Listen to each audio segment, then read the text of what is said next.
සුබ දවසක් Movie Hub fansලා සියලු දෙනාටම. ඉතින් අපි අදත් සුපිරි මූවි එකක් අරන් ආවා. ට්‍රේනින් එකකට කැලේකට බහැපු ආමි එකේ සොල්දාදුවෝ ටීම් එකකට එකපාරටම වෙනත් ග්‍රහලෝකකින් ආපු ඕ මැෂින් එකක් හම්බ වුණොත් මොන වගේ දෙයක් එතනදී වෙයිද? ඉතින් මේ කියන්න යන කතාව ඒ වගේ දෙයක් ගැන. ඉතින් මේ මූවි එක 2026 රිලීස් වුණ ඇක්ෂන් සයන්ස් ෆික්ෂන් ගණයට අයත් වුණ මූවි එකක්. ඉතින් මේක රිලීස් වෙන්නේ Netflix ලගෙන්. ඉතින් මේකේ IMDb ආගේ 6.3ක් විදියට තමයි වාර්තා වෙන්නේ. ඉතින් අපි වැඩි කතා නැතුව මූවි එක පැත්තට යමු.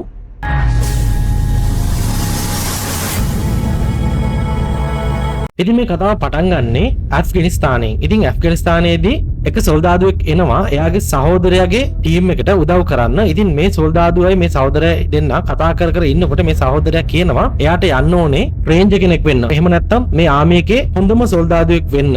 ඒක තමයි එයාගේ හීනේ කියලා. ඉතින් ඊට පස්සේ මේ සහෝදරයා ආපහු යන්න හදද්දී එකපාරටම තලිබාන්වරු මේ ටීම් එකටයි මේ සහෝදරයා දෙන්නටයි පහර දෙනවා. ඉතින් එතනදී අයියට හොඳටම තුවාල වෙනවා. ඉතින් අයියට සීය ආපු ගමන්ම එයා නැගිටලා යන්නේ එයාගේ මල්ලිව හොයාගෙන. ඉතින් මේ වෙනකොට මල්ලිටත් හොඳටම තුවාල වෙලායි තියෙන්නේ. එයාටත් සිහියක් නැහැ. ඉතින් මල්ලිවත් අරගෙන අයියා කොහොම හරි කැම්ප් එකට එයාගේ තුවාල වෙච්ච කකුලත් ඇද යන්න උත්සාහ කරනවා. නමුත් මෙයාට කැම්ප් එකට යන්න වෙන්නේ නැහැ. කැම්ප් එක ගාවට යනකොට මෙයාට සිහි නැති වෙලා එකපාරටම වැටෙනවා. ඉතින් එතකොට එයාගේ මල්ලිත් එයා ඉස්සරහා ඉන්නවා. එයාට පේනවා. නමුත් එයාට කිසි දෙයක් කරගන්න විදිහක් නැහැ. ඉතින් ඒත් එක්කම මෙයා එකපාරටම ඇහැරෙනවා. ඉතින් දැන් පෙන්නන්නේ වර්තමාන කතාව. ඉතින් මෙයා යනවා අර ආමි එකේ රේන්ජර් කෙනෙක් වෙන්න. ඉතින් ඇත්තටම රේන්ජර් කෙනෙක් වෙන එක ලේසි වැඩක් නෙවෙයි. මොකද ඊටාම විශාල ක්‍රියාවක් ඒකට තියෙන්න ඕනේ. ඒ වගේම කැපවීමක් මේ සඳහා අවශ්‍ය වෙනවා. ඉතින් මෙයා මේ විදිහට මේ රේන්ජර් ට්‍රේනින් කරන කැම්ප් එකට ගිහිල්ලා ඉවරලා මෙයා සූදානම් වෙන්නේ අඩුම තරමේ මල්ලිගේ හීනි හරි හැබෑ කරන්න ඕනේ. මොකද එයාගේ හිත තාමත් වද දෙනවා. එයා හින්දා තමයි මල්ලි මැරුණේ. එයාට අර කැම්ප් එකට ය아가න්න බැරි වෙච්ච හින්දා එයා නැති උනේ. ඉතින් අඩුම තරමේ එයාගේ හීනි හරි මම හැබෑ කරන්න ඕනේ කියන මතය තමයි මෙයා ඉන්නේ. ඉතින් මෙයා කැම්ප් එකට ගියාට පස්සේ එයාගේ නම කියන්නේ නැහැ. එයාට ඒ හින්දා එයාගේ අංක කියලා තමයි කතා කරන්නේ. ඉතින් මෙයාගේ අංකය අංක 81. ඉතින් මේ විදිහට ඊටාම දුෂ්කර කටුක ට්‍රේනින් එකක් මෙයාලට ඇත්තටම හම්බ වෙනවා. ඉතින් මේ ට්‍රේනින් එකෙන් මෙයාලගේ ටිකෙන් ටික ඉන්න කට්ටිය අඩු වෙනවා. මොකද මේ සිලෙක්ෂන් එකට හැමෝම සිලෙක්ට් වෙන්නේ නැහැ. මේ ට්‍රේනින් වලදී ගන්න ලකුණුත් එක්ක මේකෙන් ඇත්තටම පොඩි ප්‍රමාණයයි සිලෙක්ට් වෙන්නේ. ඉතින් දිගින් දිගටම අපේ මේ 81 සොල්දාදුවා මේ තරඟ වලට මුහුණ දීලා මේ ට්‍රේනින් එකෙන් දිගින් දිගටම ඉස්සරහට එනවා. ඉතින් මේ අතරමැද එක දවසක් මෙයා ට්‍රේනින් එකකදී අනතුරකට ලක් වෙනවා. ඒ තමයි එයාගේ ජීවිතයේ අනතුරට දාගෙන එයා වතුර යට සෑහෙන වෙලාවක් ඉන්න උත්සාහ කරනවා. මොකද මෙයාගේ සහෝදරයා මැරුණ වරදකාරී හැඟීම තාමත් මෙයා තුල තියෙන හින්දා. ඉතින් මේකෙන් එයාගේ ඉහළ නිලධාරීන් කෝප වෙනවා. මොකද එයාගේ ජීවිතේ නැති කරගන්න හදපු හින්දා. ඒ වගේම මෙයා මේ ට්‍රේනින් එකට සුදුසු නැහැ. ඒ වගේ මානසික ආබාධයක් තියෙන හින්දා කියලා මේ කැප්ටන්ලා දෙන්නම මෙයාට කියනවා. නමුත් මෙයා කැමති නැහැ මේ ට්‍රේනින් එකෙන් අයින් වෙන්න.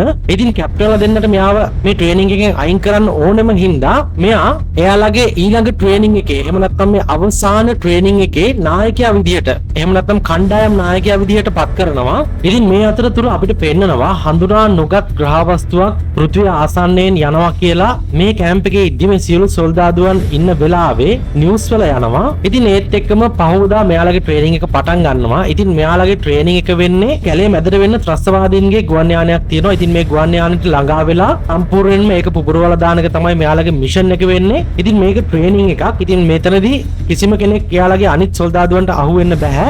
ඒ වගේම මෙයාලට දෙන තුවක්කු වල කිසිම උණ්ඩයක් නැහැ. රබර් උණ්ඩ විතරයි තියෙන්නේ. මොකද මේක ට්‍රේනින් එකක් හින්දා. ඉතින් මෙයාලත් ටිකෙන් ටික කොහොම හරි අර ප්ලේන් එක හොයාගෙන යනවා. ඉතින් මෙහෙම යද්දී එයාලට එක තැනකදී යානයක් යයි හඳුනාගත හැකි ගුවන් යානයක් වගේම යම්කිසි දෙයක් හම්බ වෙනවා. ඉතින් මෙයාලා හිතන්නේ මේක තමයි යාළගේ ගුවන් යානය විනාශ කරන්න තියෙන කියලා. ඉතින් මෙයාලා මේකට බෝම්බ තියලා සම්පූර්ණයෙන්ම විනාශ කරලා දාන්න තමයි හදන්නේ.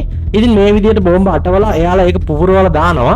නමුත් කිසිම හීරීමක්වත් මේ යානෙට සිද්ධ වෙන්නේ නැහැ. ඉතින් ඒත් එක්කම මේ 81 සොල්දාදුව හොයා ගන්නවා. ඇත්තටම එයාලගේ මිෂන් එකට එහෙම නැත්නම් මේ මිෂන් එක සාර්ථක වෙන්න පුපුරවන්න ඕනේ යානය මොකක්ද කියලා. ඉතින් ඒ වෙනකොටත් අර කට්ටිය අරග පුපුරවලා දාලා ඉවරයි. ඉතින් ඒත් එක්කම මේ යානයෙන් දුමක් පිට වෙලා එක පාරටම මේ යානය දරුණු යුද රොබෝවෙක් විදියට වෙනස් වෙනවා. ඉතින් ඊට පස්සේ මේ රොබෝගෙන් නිර්පාට කිරණක් එළියට විදිනවා. ඉතින් මේ කිරණෙන් වෙන්නේ සම්පූර්ණයෙන්ම එයාගේ වටපිටාව එයා ස්කෑන් කරගන්න එක. ඊට පස්සේ රතු පාට ලේසර් ලයිට් එකකින් එයාගේ වටපිටාවේ ඉන්න එයාට අවදානම්යයි කියලා හිතෙන. එහෙම නැත්නම් තර්ජනයක් වේයයි කියලා හිතන අයව අයිඩෙන්ටිෆයි කරගෙන මෙයා එක දිගට මේ කට්ටියව දරුණු ලෙස ඝාතනය කරන්න පටන් ගන්නවා. ඉතින් දිගින් දිගටම මෙයාලගේ පස්සේ පන්නගෙන ඇවිල්ලා මේ විදිහට එක එක්කෙනාව මෙයා ගොදුරු කරගන්නවා. ඉතින් ඊට පස්සේ 81 සොල්දාදුවාගේ උදව්වත් ඇතිව ටීම් එකේ කට්ටිය ලොකු හෙලකට බහිනවා. ඉතින් දිගින් දිගටම මේ මැෂින් එක මෙයාලව හොයාගෙන එනවා.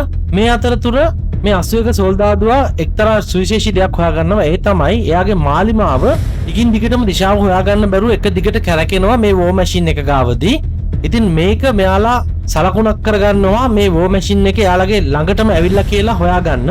ඉතින් මේ හෙලෙන් පල්ලට බහැලා ඉද්දිත් එක පාරටම අර මැෂින් එක ඇවිල්ලා මෙයාලව ඝාතනය කරනවා. නමුත් මෙයාලට ආපහු මේ මැෂින් එකට වෙඩි තියන්න බෑ. මොකද මෙයාලා ගාව කිසිම පාවිච්චි කරන්න පුළුවන් ආයුධයක් නැහැ. මෙයාලා ගාව තියෙන්නේ ට්‍රේනින් එකට ගෙනාපු ආයුධ කට්ටලයක් විතරයි. ඉතින් ඊට පස්සේ මෙයාලා කොහොම හරි එතනින් පැනලා එයාලගේ ට්‍රේනින් කැම්ප් එක හොයාගෙන යන්න තමයි හදන්නේ. ඉතින් මේ ට්‍රේනින් එකට මෙයාලා වෙනම කට්ටියක් සූදානම් කරලා තියෙන්නේ. ඉතින් එතෙන්ද මෙයාලා යනවා. ඉතින් මේ විදිහට එතෙන්ද යනකොට ඒ කැම්ප් එකත් සම්පූර්ණයෙන්ම විනාශ වෙලා තියෙනවා මෙයාලට පේනවා.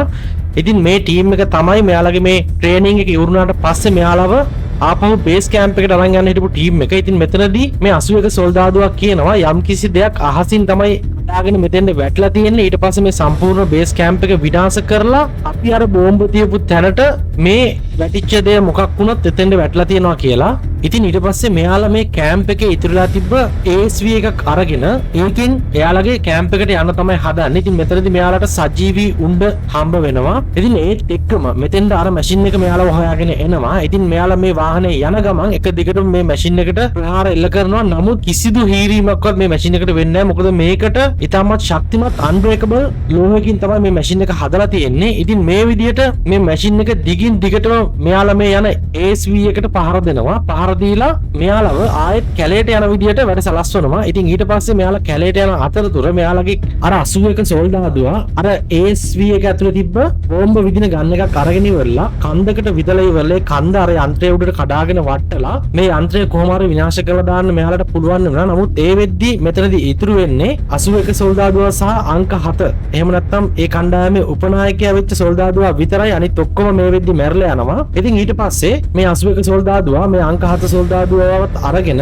කැලේ ඇතුළට ටිකෙන් ටික ගමන් කරන්න පටන් ගන්නවා. ඉතින් එතකොට මෙයා දකිනවා තවත් අර වගේම වෝ මැෂින් එකක් අහසට යම්කිසි තරංග වගේක් ආරෝපණය කරනවා. ඉතින් මෙයා මේකෙදි පැහැදිලි කරගන්නවා මේ වගේම තවත් මැෂින් වලට කරන සංඥාවක් තමයි මේ අනික් මැෂින් එකෙන් කරන්න කියලා. ඉතින් ඊට පස්සේ මේ කට්ටිය කොහොම හරි කැලේ ඇතුළට යනවා. ඉතින් මේ යන අතරතුර 81 සොල්දාදුවාට හොඳටම මහන්සි වෙනවා. මොකද අංක 7 සොල්දාදුවා මේ වෙද්දී ඉන්ජර්ඩ් වෙලා ඉන්නේ. එයාට ඇවිද ගන්න බෑ. එතකොට මෙයාව පොඩි ප්ලේට් එකක තියලා ඇදගෙන තමයි මේ 81 සොල්දාදුවා යන්නේ. ඉතින් ඊට පස්සේ මේ දෙන්න පොඩ්ඩක් විවේක ගන්න අතරතුර 81 සොල්දාදුවාගෙන් අර අංක 7 සොල්දාදුවා අහනවා ඔයාගේ මල්ලි හිටියානම් මොන වගේ දෙයක් මේ වගේ අවස්ථාවක කරයිද කියලා. ඉතින් ඊට පස්සේ 81 සොල්දාදුවා කියනවා මගේ මල්ලි හිටියානම් එයාට මෙහෙම දෙයක් වෙන්නේ නැහැ.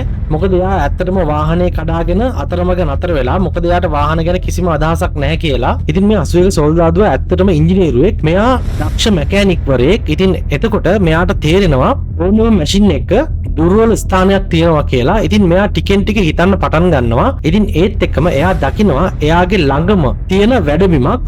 ඉතින් මෙයා කරන්නේ අර අංක 7 සොල්දාදුවාව පැත්තකින් තියලා මෙයා මේ වැඩබිමට මේ වෝ මැෂින් එක ගෙන්න ගන්නවා. එහෙම ගෙන්නගෙන මෙයා උගුලක් අටවනවා. ඉතින් මේ වෝ මැෂින් එක එනවත් එක්කම මෙයා ලොකු බැකෝ එකක් අරන් ගිහිල්ලා ඒ වෝ මැෂින් එක එතන තිබ්බ බිත්තියකට අරන් ගිහිල්ලා හේතු කරගන්නවා. හේතු කරගෙන ඉවරලා ඒ වෝ මැෂින් එකේ එයා කවුලින් එකට එක දිගටම මැටල් වැටෙන සලස්වනවා. ඉතින් මැටල් වැටිලා මේ එයා කවුලින් එක සම්පූර්ණයෙන්ම හිර වෙනවා. ඉතින් එතකොට මේ මැෂින් එකට හීට් එක එළියට දාන්න බැරි වෙනවා. ඉතින් ඒත් එක්ක මේ මැෂින් එක රත් වෙන්න පටන් ගන්නවා. ඉතින් මේ විදියට රත් වෙලා සම්පූර්ණයෙන් මැෂින් එක රතු පාට වෙලා එක පාරටම පුපුරලා යනවා. ඉතින් මේ විදියට මේ 81 සොල්දාදුවා මේ වෝ මැෂින් එක සම්පූර්ණයෙන්ම විනාශ කරලා දානවා. ඊට පස්සේ අර අංක 7 සොල්දාදුවත් අරගෙන කොහොම හරි මෙයා කැම්ප් එකට යනවා. ඉතින් එහෙම ගියාට පස්සේ මේ කැම්ප් එකේ අයත් පුදුම වෙනවා. ඉතින් මේ වෙනකොටත් ඒ වගේ වෝ මැෂින් කිහිපයක් පෘථිවියට ගොඩ දාලා ඉවරයි. ඉතින් මේක සම්පූර්ණයෙන්ම ඒ යන්ත්‍ර මේ වෙනකොට පෘථිවිය විනාශ කරගෙන යනවා. ඉතින් මේ කැම්ප් එකේ කැප්ටන්ලා මෙයාව රේන්ජර් කෙනෙක් විදිහට අපොයින්ට් කරලා මෙයාගෙන් අහගන්නවා කොහොමද මේ මැෂින් එකක් සම්පූර්ණයෙන්ම විනාශ කරලා දාන්නේ කියලා. ඊට පස්සේ ඒ කැම්ප් එකේ සම්පූර්ණ රේන්ජර්ස්ලාම මෙයාගේ නායකත්වයෙන් යුතුව එයාලගේ නගර වලට යවනවා මේ යානා සම්පූර්ණයෙන්ම විනාශ කරලා දාන්න. ඉතින් මේ විදිහට තමයි මේ කතාව අවසන් වෙන්නේ. ඉතින් මේ වගේ සුපිරි අලුත් මූවිස් බලා ගන්න Movie Hub අපේ channel එක subscribe කරලා bell icon එක click කරලා තියාගන්නත් අමතක කරන්න එපා.